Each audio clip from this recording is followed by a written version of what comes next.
Hi అండి, welcome back to our channel. ఈరోజు మన వీడియో వచ్చేసి తాలింపు అన్నం రెసిపీ అండి. ఈ రెసిపీ వచ్చేసి మనకు ఇంట్లో కూరగాయలు ఏమీ లేనప్పుడు, లేదంటే వాతావరణం చల్లగా ఉన్నప్పుడు, నోటికి ఏదైనా కమ్మగా తినాలనిపించినప్పుడు ఈ రైస్ని అయితే ప్రిపేర్ చేసేసుకోవచ్చండి. చాలా సులభంగా తయారు చేసుకోవచ్చండి. పిల్లలకు పెద్దలకు చాలా బాగా నచ్చుతుంది.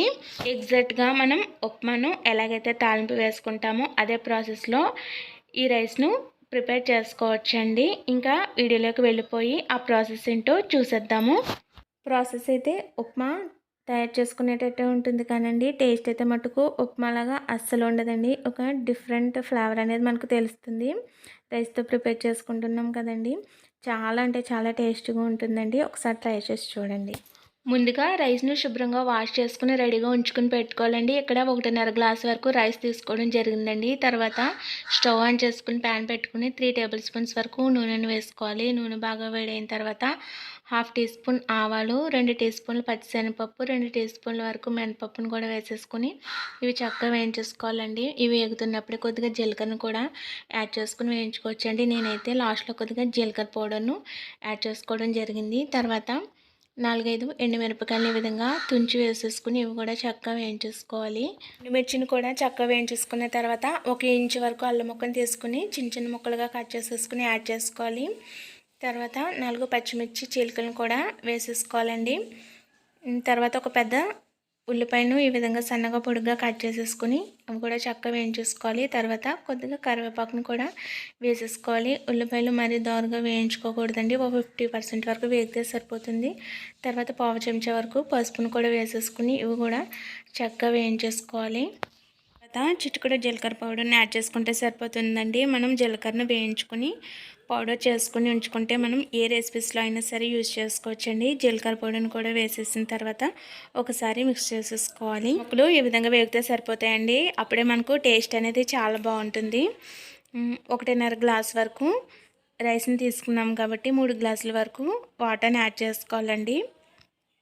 నీళ్లు కూడా పోసేసుకున్న తర్వాత మన రుచికి సరిపడినంత ఉప్పును కూడా వేసేసుకుని ఒకసారి కలిపేసుకుని మూత పెట్టేసుకుని మరిగించుకోవాలి.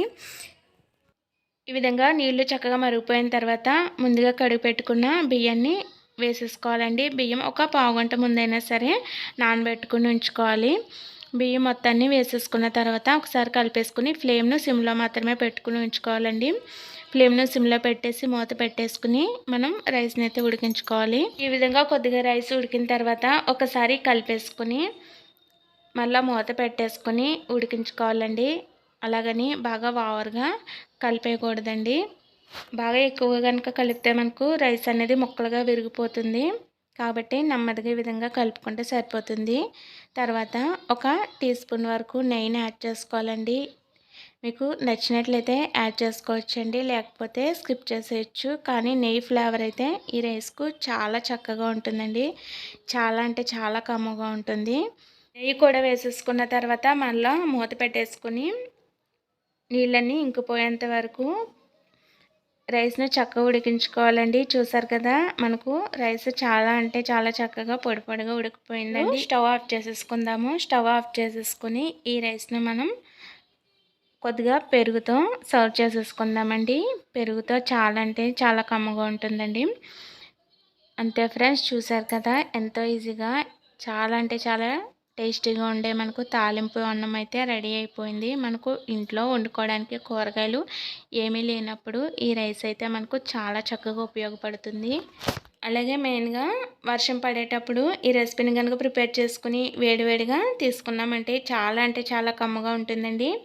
ఇంక ఈ వీడియో కనుక నచ్చినట్లయితే లైక్ చేసి మన ఛానల్ను సబ్స్క్రైబ్ చేసుకోండి. Thank you for watching.